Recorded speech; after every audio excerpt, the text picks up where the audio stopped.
Gravando. Opa! Gente, bom dia, boa tarde, boa noite, boa madrugada, boa quarentena. Começando mais um videozinho rápido, tá? Então, a gente vai continuar que nós comentamos ontem, né, no vídeo passado, enzimas. Enzimas, importantíssimo. Tenta entender o seguinte: ser vivo, ele precisa, né, de energia. Fonte de energia, carboidratos, lipídios, proteína também pode servir como fonte de energia, tá? Agora, para as reações ocorrerem, para as coisas ocorrerem, tá? E o organismo, a célula poder se reproduzir, sintetizar alguma coisa, consumir alguma coisa, vai precisar de enzima, tá? Então, enzima é como se fosse a engrenagem, tá? Então, o que é uma enzima? É uma proteína. Então, toda enzima é uma proteína. É uma proteína. Nós temos proteína primária, secundária, terciária, tá? Ela é uma proteína quaternária. Quaternária. Por que quaternária? Porque a primária é linear, a secundária é helicoidal, a terciária é globular, tá? É um novelo. Só que a quaternária é um novelo com uma conformidade. Ela tem um encaixe, tá? Ela tem um encaixe específico para cada substrato. Então, é uma proteína quaternária, ela é específica para cada substrato. Tá? E um tema clássico da enzima é que ela é sensível à temperatura e ao pH. Então, você tem uma temperatura ideal, tá? E um pH ideal. Então, cada enzima tem a sua temperatura e o seu pH. Tá? Nem todas, mas a gente pode dizer que a maioria, tá, das enzimas, elas funcionam numa temperatura de 37 graus Celsius, isso principalmente para a espécie humana. Tá? Então, por isso que nossa temperatura corpórea é 37 graus Celsius. Tá? Então, a maioria das enzimas, não todas as enzimas. E uma dicasinha importante: a maioria das questões do vestibular de biologia que envolvam temperatura, tá? Ocorreu uma alteração de temperatura e você tem aí uma modificação, tá, bioquímica, é por conta da enzima. Isso aí que você pode estar certo. Tá? Bem, outra coisa aqui para a enzima, depois a gente vai ver vários assuntos, temas clássicos sobre a temperatura. Que a enzima, ela funciona como um catalisador. Tá? É um catalisador. O que faz o catalisador? Ele acelera a reação. Então a gente tem um gráficozinho que é muito clássico, principalmente em química. É um gráfico de energia com tempo. Tá? Então a gente tem, tá, isso aqui, ó. Aqui você tem o substrato e aqui o produto. Lembrando que a enzima, ela é como se fosse uma pecinha com uma conformidade, aí encaixa aqui um substrato, por isso que ela é específica. Tá? Se o substrato ele tiver uma outra forma, por exemplo, esse aqui, ó, ele não vai encaixar. Então você tem aqui, ó, substrato, vou tocar isso aqui. Substrato encaixou na enzima,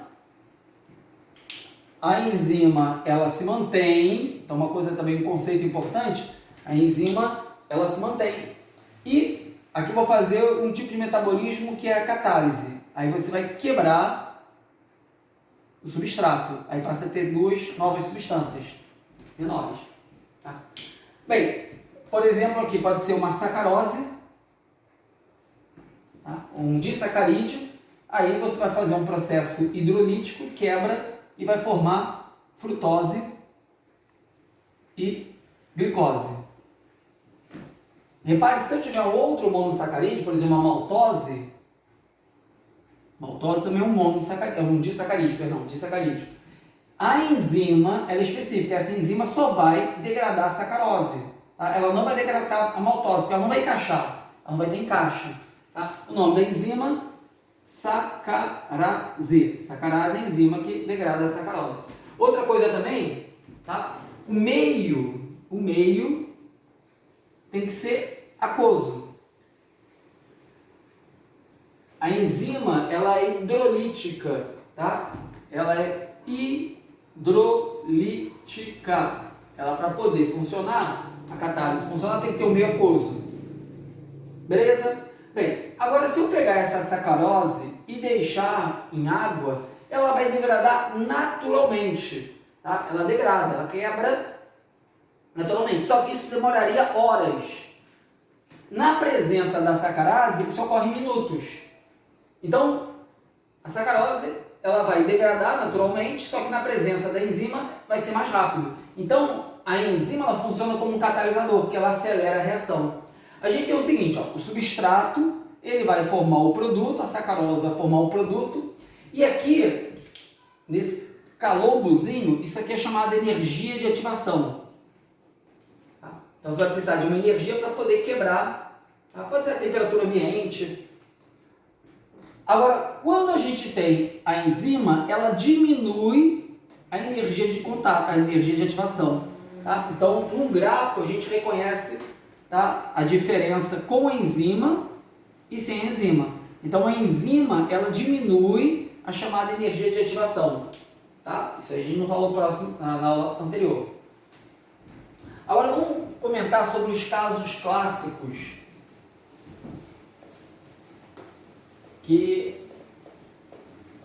sobre a enzima. Tá?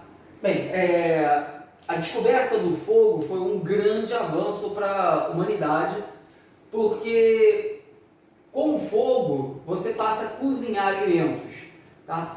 E isso aumenta a gama de alimentos. Por exemplo, as sementes, elas têm inibidores de protease. Inibidores de protease. O que quer dizer isso, né? Você vai comer a semente, vai digerir a semente, só que ela contém uma substância que impede a digestão, impede a enzima que vai digerir. Então, se você comer feijão cru, comer algumas sementes cruas, você vai passar mal, você vai ter uma indigestão, você vai vomitar, você não vai conseguir digerir. Por quê? Por causa desses inibidores, que são enzimas, né? São enzimas, são proteínas. O que acontece, né? Você cozinhando essas sementes, você desnatura esses inibidores. Tá? Aí você consegue fazer a digestão normalmente. Entendeu isso? Então as sementes, porque olha só, o fruto ele é gerado pela planta com o objetivo de atrair animais, o fruto é para alimentar animais. Tá? O fruto ele tem que ser doce, tem que ser nutritivo. Tá? Agora a semente, tá? Os animais vão transportar aquela semente, eles não podem digerir a semente. A semente ela tem um revestimento de celulose para impedir a digestão. Então se você comer goiaba, você vai se alimentar da polpa da goiaba, que tem amido, tem açúcares, você digere aquilo. Agora a semente não, a planta não quer que você digira a semente. Então ela é revestida com celulose, tá? E tem inibidores ali de protease. Tá? O objetivo da semente é você engolir ela, sair do teu trato digestório, nas fezes e você espalhar a semente.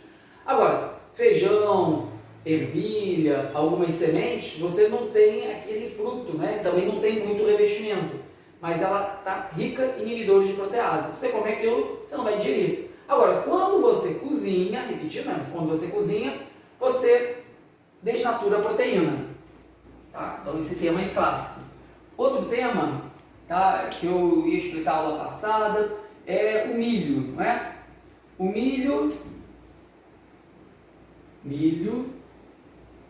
doce, tá? Realmente o sabor mais adocicado é devido a disacarídeos como a sacarose, tá? Só que o milho também é semente, tá? Não é interessante para a planta, os animais comerem milho. Tá? Essa sacarose, ela vai ser aos poucos convertida em amido. Você vai ter uma enzima, tá? Uma enzima no milho que converte a sacarose, que é doce, em amido. Tá? O amido, você tem a farinha, tá? Ele não é doce, Aí o que acontece, né? Se você quer manter o milho mais doce? você pega a espiga de milho e coloca na água quente. Aí, colocando na água quente, você desnatura a enzima que vai converter a sacarose em amido. E você mantém o milho mais doce. Tá? Outro caso também clássico aí. Deixa eu ver aqui. A batata também, não é? Você cozinhando a batata, você acaba inibindo também, degradando também não, né? A palavra que a gente usa é desnatura a proteína, o inibidor de protease. Tá? Por isso que aquilo que eu falei no início, né? A descoberta do fogo, ele amplia, não é? Opções de alimento para o ser humano. Então ele pode cozinhar alimentos que antes ele não conseguia digerir. Questão do milho. A questão do gato siamês. Questão clássica, tá? Aparece vários concursos aí, múltipla escolha, já caiu na UFRJ antiga. O que acontece no gato siamês? Tá? Ele tem as pontinhas, ó, aqui o desenho, produção, tá vendo? É um Picasso, quase um abapuru aí, quase uma Tarsila Amaral. Então, o gato siamês, ele tem as pontas escuras. As pontas, o rabo, as patinhas, a orelha, o focinho, as pontinhas são escuras. Por que isso? Porque na ponta você vai ter uma temperatura baixa, mais reduzida do que o corpo. Tá? E cada enzima, ela tem uma atividade a uma determinada temperatura. Tá? No caso dessa enzima, que está responsável para a pigmentação escura, ela funciona em temperaturas mais baixas. Tá? Então a barriguinha, o dorso, tá? É mais quentinho no gato. Então essa enzima ela tem uma atividade menor. Lembra daquele gráficozinho da atividade enzimática? Tá? Então temperatura baixa, a enzima funciona, tá, mal. Temperatura muito alta, ela desnatura ou cai a atividade. Então você vai ter uma temperatura ideal. Só que essa temperatura ideal, cada enzima tem a sua temperatura. Tá? Então, a enzima responsável pela síntese da pigmentação escura do gato siamês, ela tem maior atividade em temperaturas mais baixas. Por isso que as pontinhas são mais escuras. Tem uma experiência, aparece em alguns livros aí, do Amado, de Sônia Lopes, que o cara, não no gato, né, ele fez isso no coelho, ele amarrou um gelo no coelho, doideira, né, o cara tá na quarentena, não tem o que fazer, aí amarrou um gelo no coelho, aí o que aconteceu? Tá, isso deve ter passado horas e horas, essa parte aqui ficou escura, então porque o gelo diminuiu a temperatura, tá? E gerou uma temperatura favorável para a enzima de pigmentação escura. Tá? Com coelho. Então, tudo que envolver temperatura, pensa em enzima. Tá? Ela tem uma grande influência com a temperatura. Bem, vou mostrar uma questão que já caiu na UERJ.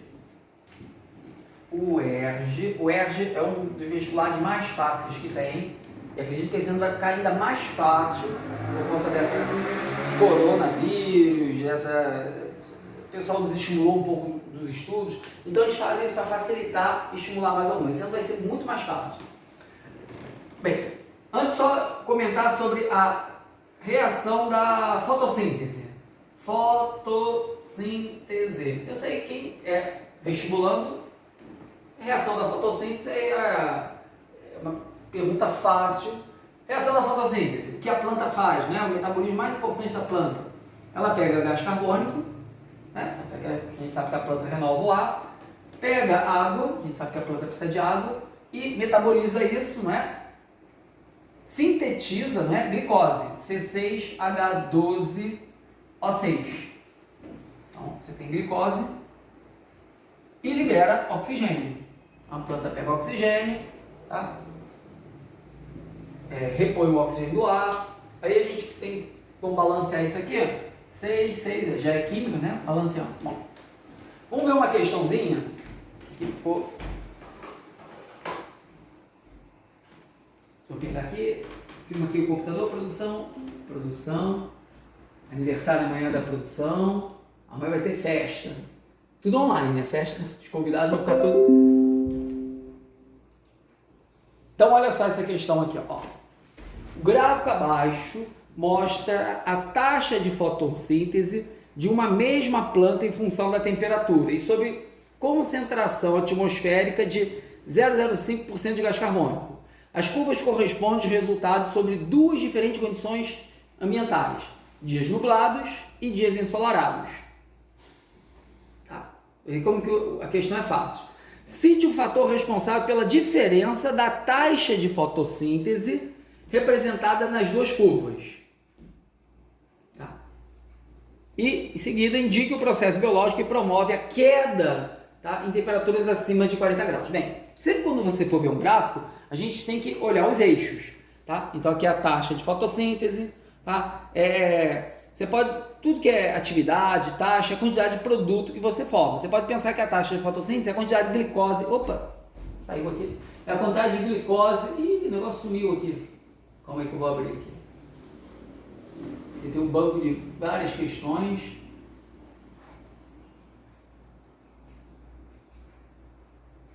Nossa, o negócio sumiu aí. Vamos lá, prova. Aí, você tem a referência aí, prova da UERJ 2014. Deixa eu ver qual é a questão.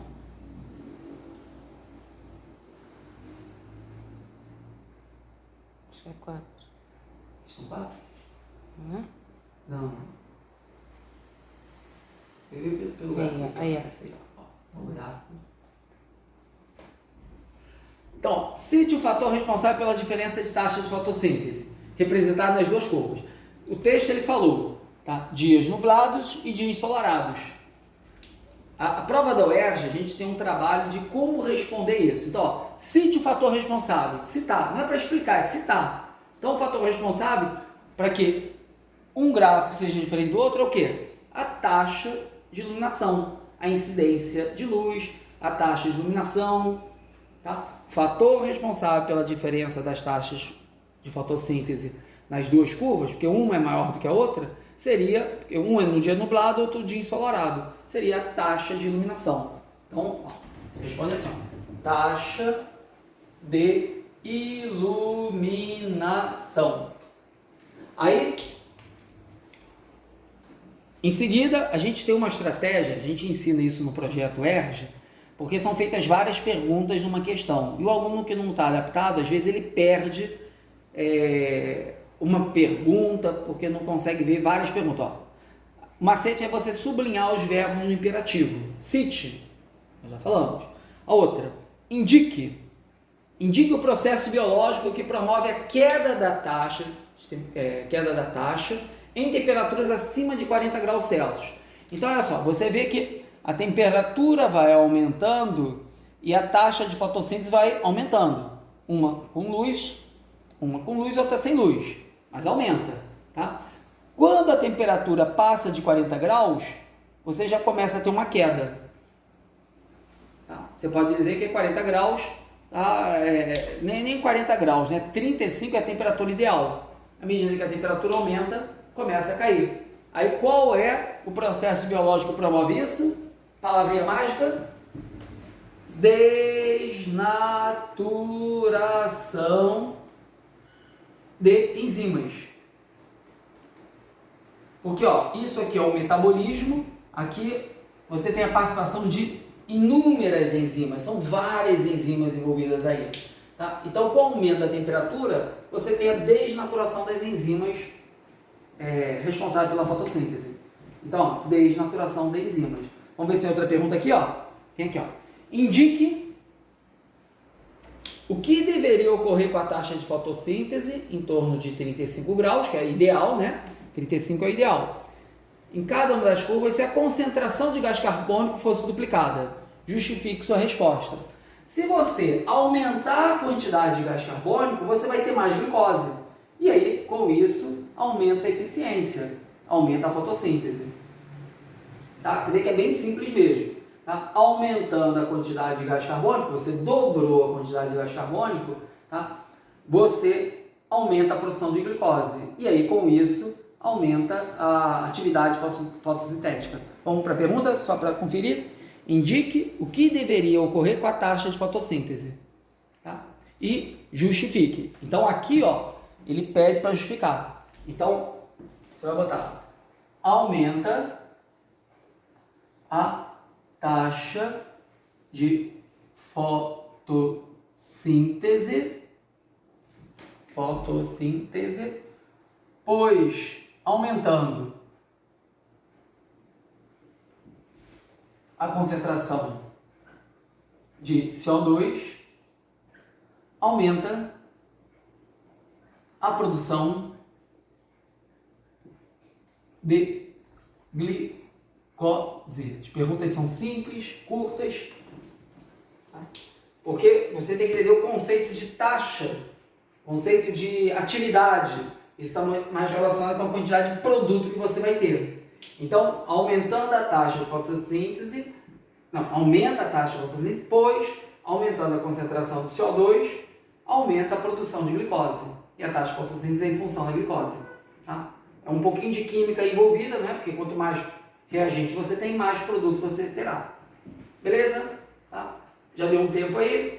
E, bem, o próximo vídeo que a gente vai ver de biologia tem a ver com vitaminas. Tá? A vitamina é um cofator para enzimas. Para as enzimas funcionarem, elas vão precisar, às vezes, algumas de um cofator, tá? Uma substânciazinha para ajudar. Então, a vitamina, ela não é fonte de energia, ela não é construtora. A vitamina, ela auxilia as enzimas. A vitamina, ela é metabólica, tá? Ela vai auxiliar algumas enzimas. Aí, próxima aula, a gente vai falar sobre vitaminas. É isso aí, gente. Tchau! Força!